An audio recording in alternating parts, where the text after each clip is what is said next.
I'm going to start with percentage, basically reverse percentage. But in the previous classes, we have studied percentage increase and percentage decrease.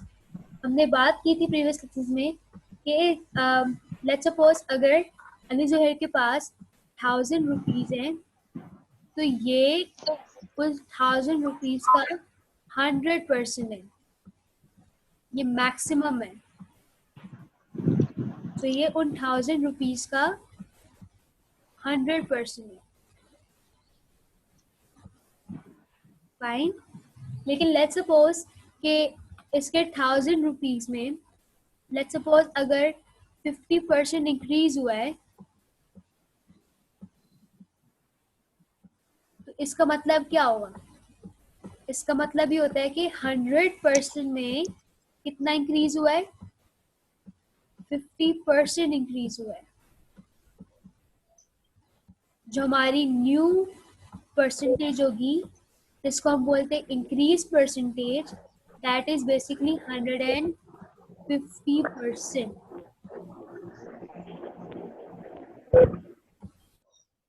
इसके हमने example भी देखी थी, इसको मैं clarify करूंगी.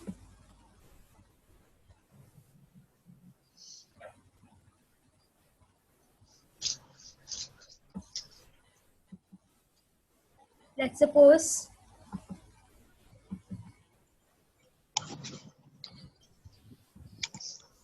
सपोज कि एक आदमी है, ठीक है, और उसकी सैलरी जो है basically his salary is ₹20,000. Fine. उसकी सैलरी में जो है बेसिकली लेट्स सपोज उसकी सैलरी में जो है 10% इंक्रीज हुआ है.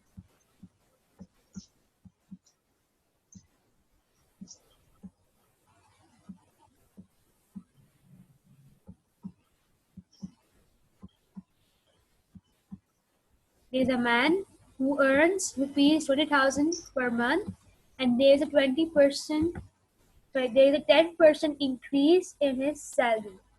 Fine. Now let's suppose the question is कि उसकी सैलरी इंक्रीज होने के बाद कितनी हो गई? What is the new salary? So how am I going to find it out? New salary अगर फाइंड करनी हो तो हम कैसे फाइंड करेंगे?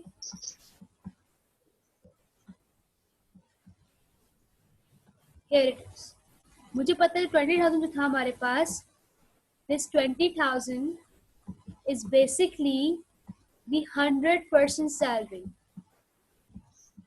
right?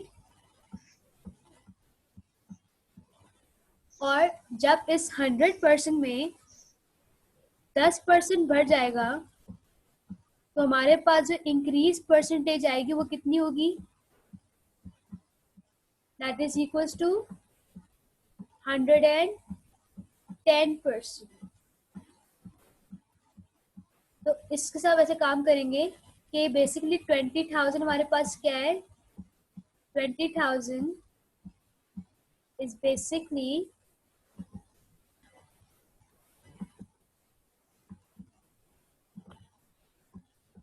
is our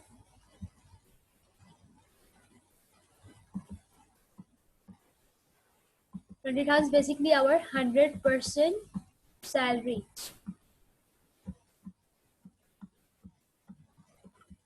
और जो उसकी सैलरी इंक्रीज हुई है वो बेसिकली क्या है? That is 100 that's basically the increase percentage, that is 110%. अब जो हमें फाइंड करना है बेसिकली वो हमें क्या फाइंड करना है? हमें उसकी इंक्रीज या उसकी न्यू सैलरी फाइंड करनी है. अगेन आई एम रिपीटिंग कि मैंने क्या कहा, मैंने आपसे कहा कि उसकी 20,000 सैलरी थी पर मंथ. उसकी सैलरी में 10% इंक्रीज हुआ है. हमने क्लासरूम में किया था कि जब भी हम इंक्रीज निकालते हैं या जब भी हम परसेंटेज इंक्रीज निकालते हैं तो हम 100 में वो इंक्रीज परसेंटेज प्लस कर देते हैं. अब यहाँ पे 10% इंक्रीज हुआ तो मैंने 100% में +10% कर दिया। फिर मैं वो क्या करती हूँ, मैं वो 110% को कैलकुलेट करके फाइंड करती हूँ, ठीक है। अगेन तो यहाँ पे क्या होगा, दिस 20,000 जो थी हमारे पास मैक्सिमम थी, ये उसकी ओरिजिनल सैलरी थी, तो ये बेसिकली उसकी 100% सैलरी। अब इस 100% में क्या हुआ, 10% इंक्रीज हो गया। अब मुझे पता लगाना है कि बेसिकली उसकी सैलरी कितनी हो गई, तो मैं उसको डिनोट करूंगी with unknown variable that is x. मैं क्रॉस मल्टीप्लाई करूंगी, आई will cross multiply and I am getting 20,000 multiply by 110% is equals to 100%। अच्छा याद रही परसेंटेज का साइन भी साथ में है, सी 100% fine multiply by x। Now what I'll do is that 20,000 multiplied by 110 gives me 22,000,000 और क्योंकि आपके पर्सन का साइन था, this sign actually means upon 100, इसको मैंने ओपन करके यहाँ पर लिख ली है, that's equals to 100%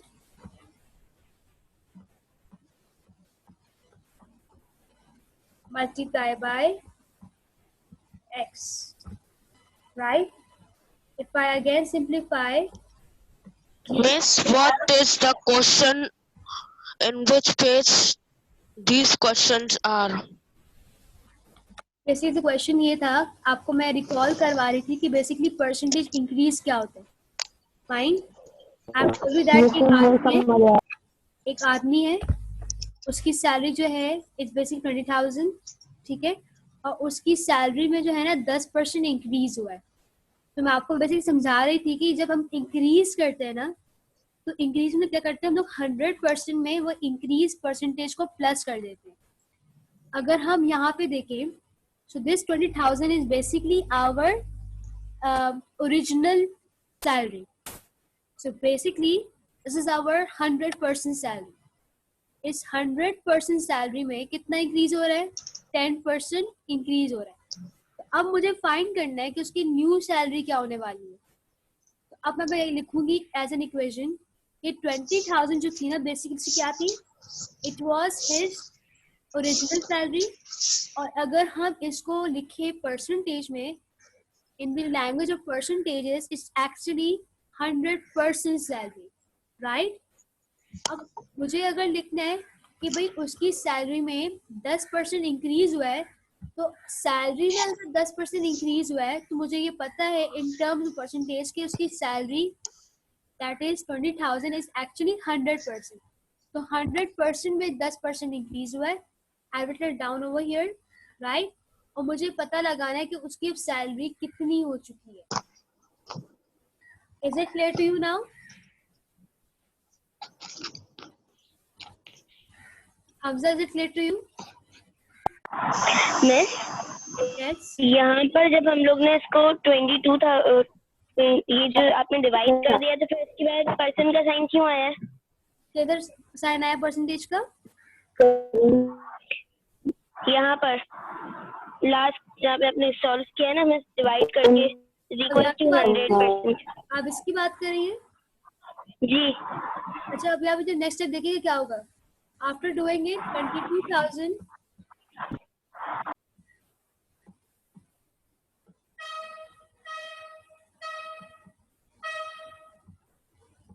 is equals to, मुझे पता है 100 है ना। परसेंटेज का मतलब क्या होता है, परसेंट साइन का मतलब होता है अपॉन 100, राइट। जी मिस, मल्टीप्लाई बाय एक्स, अगर जीरोस कैंसिल किए जाए तो क्या हो जाएगा 1. X is basically equals to what? Rupees 22,000. That's your answer. कि अब उसकी न्यू सैलरी कितनी है? 22,000 rupees. Is it clear to everybody? सबको ये बात क्लियर हो गई? ये बेसिकली आपका रिकॉलिंग था जो हम ऑलरेडी क्लास में कर चुके हैं. Is it clear to everybody? Any doubts here? Yes. No. What about others? Is everything clear to everybody else? What about Hamza, Ali Mehdi, Zuhair, Yes, Miss. Fareed, Hassan? Then what about Ramin? Is everything clear to you guys? Yes, Miss. Any doubts here? क्योंकि No. अब जो हम लोग करने वाले हैं इसके बाद वो इसी पे डिपेंड करेगा. अगर यहाँ पे मसला है तो मुझे बताएं, मैं इसको और फिक्स करूँ. No, Miss. Fine. So the next जो हमारे पास जो नेक्स्ट टॉपिक है बेसिकली. एक सेकंड मिस, मुझे एक चीज में डाउट है. जी. यस. मिस ये जो हमने 22,000 डिवाइडेड बाय 100 किया है, तो जब 100 इक्वल्स टू के बराबर में जाएगा तो वो तो मल्टीप्लाई नहीं होगा. एक सेकेंड.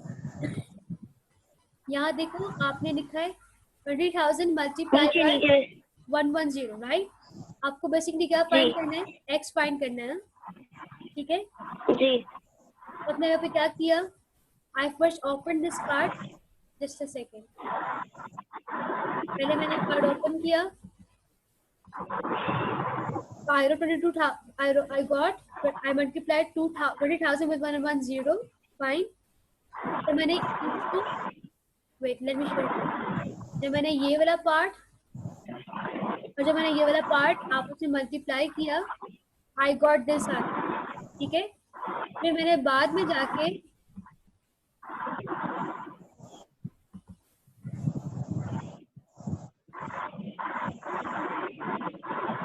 मैंने क्या किया, फिर मैंने जाके बाद में इसको ओपन किया, सिंबल को ओपन किया. That is the percentage. ठीक है. That is upon 100. फिर क्या होगा? 100% यहाँ पे दिया हुआ है. अगर आप चाहे इसको अगर आप यहाँ पे भी लेके आएंगे तो ये ऑटोमेटिकली खत्म हो जाएगा, क्योंकि अगर देखते हैं that's 100%. 100% means 100 upon 100. Is it clear to you now?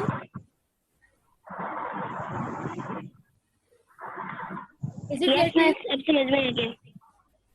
समझ में आ गया बात? समझ में आ गई बात? जी जी मिस, आ गया समझ में. All right. The next part is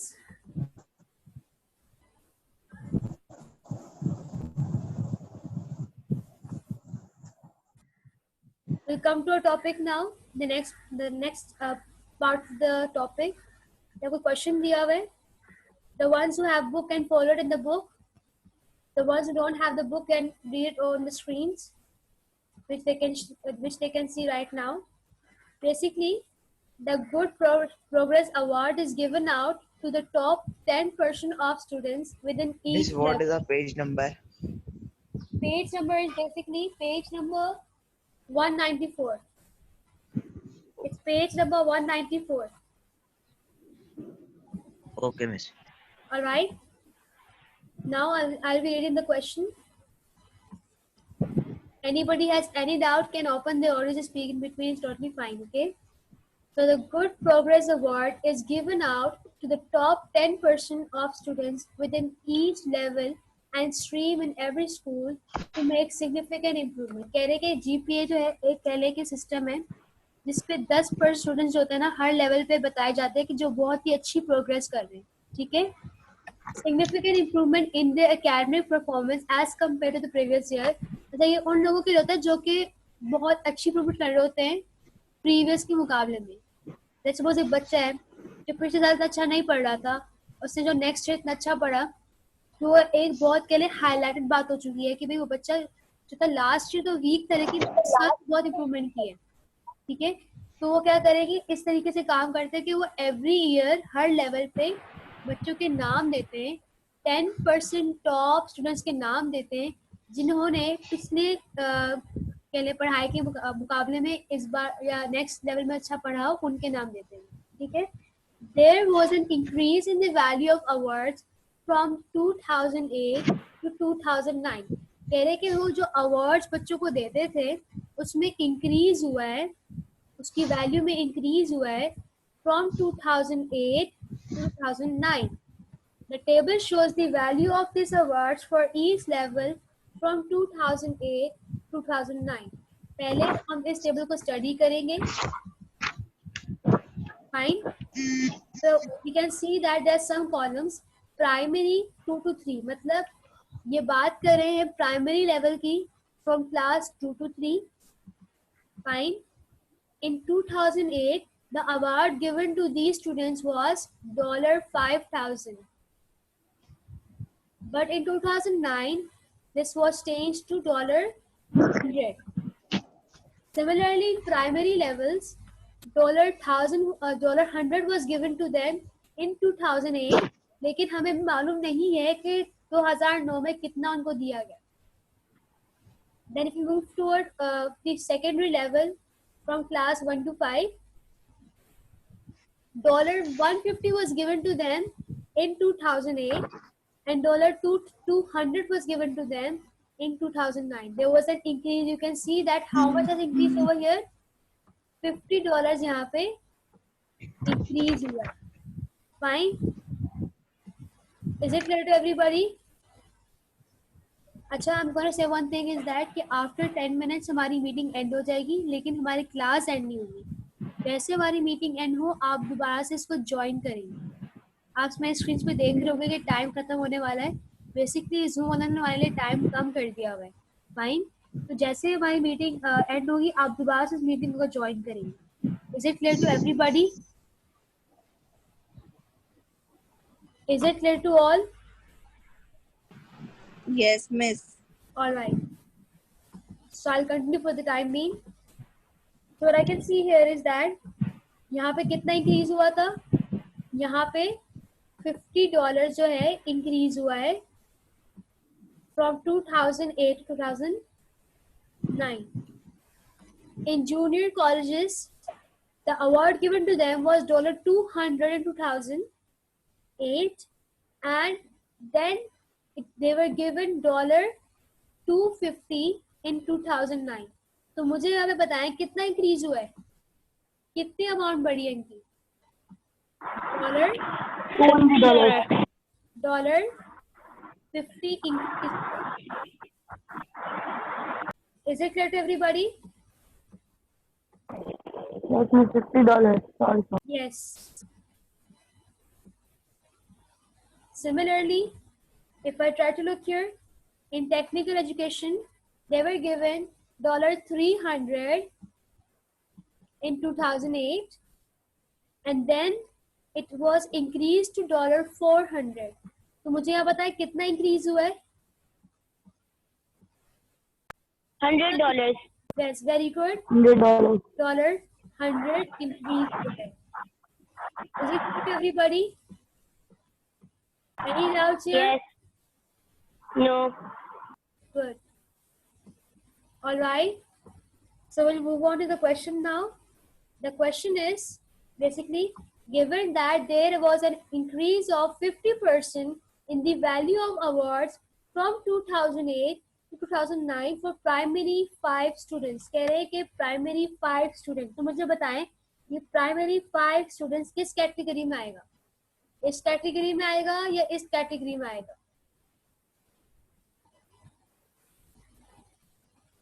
जाहिर सी बात है, यहाँ पे रेंज दी हुई है 2 to 3 और यहाँ पे रेंज दी हुई है 4 to 5. तो मुझे बताएं ये 5 किस रेंज में आते हैं? 2 to 3 में आएगा? मिस ये 4 to 6 वाली में. Yes, 4 to 6 वाली रेंज में आएगा. अब वो कह रहे हैं कि given that there was an increase of 50% in value of awards from 2008 to 2009 for primary 5 students. कह रहे हैं कि जो वो गिफ्ट देते थे या जो वो अवार्ड देते थे 2008 में, उसमें कितना परसेंट इंक्रीज हुआ है?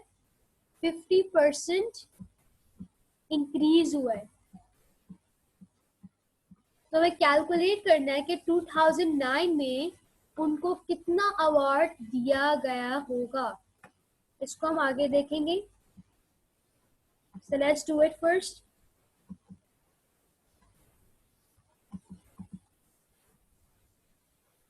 Just a second.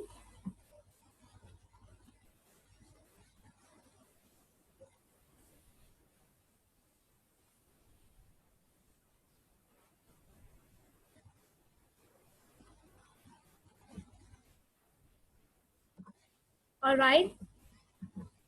तो ये बेसिकली जो ये पार्ट 1 आपने देखेंगे अपनी बुक में, ये इसका सोल्यूशन है. लेकिन अभी मैं इसको नहीं देखूंगी, मैं आपको सिर्फ एक बात समझाऊंगी कि मुझे पता है कि 2008 में 4 to 6 प्राइमरी स्टूडेंट्स को कितना गिफ्ट दिया जा रहा था. उनको जो अमाउंट दी जा रही थी वो बेसिकली कितनी थी, $100 थी. The amount given to them was basically $100. ये उनकी क्या थी, ओरिजिनल अमाउंट थी. ये उनकी ओरिजिनल अमाउंट थी जो उनको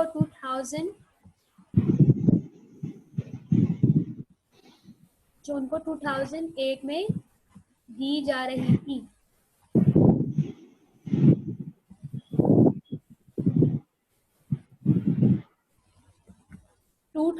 में कितना इंक्रीज हुआ, 2009 में कितना इंक्रीज हुआ उसके अमाउंट में, 50%. Yes very good. 2009 में कितना इंक्रीज हुआ है, 50% इंक्रीज हुआ है.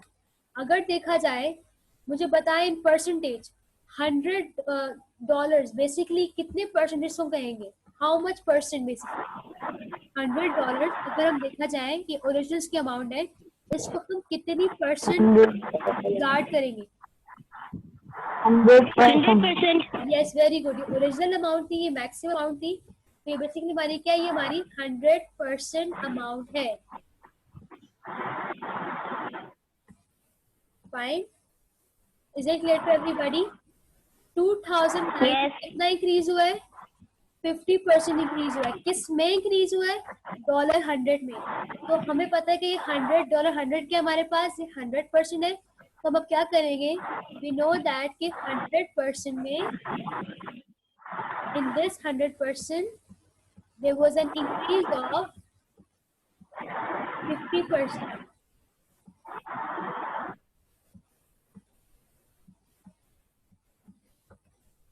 Fine. So that is nothing but Yes. how much, that is 150. तो मुझे फाइंड करना है कि बेसिकली अब उसकी अमाउंट कितनी हो चुकी है. तो मुझे नहीं पता, I will have to calculate it. तो मैं यहाँ पे क्या लिखने वाली हूँ, यहाँ पे मैं x लिखूंगी क्योंकि मेरे लिए अननोन है.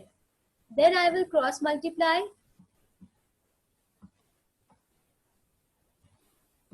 If you C,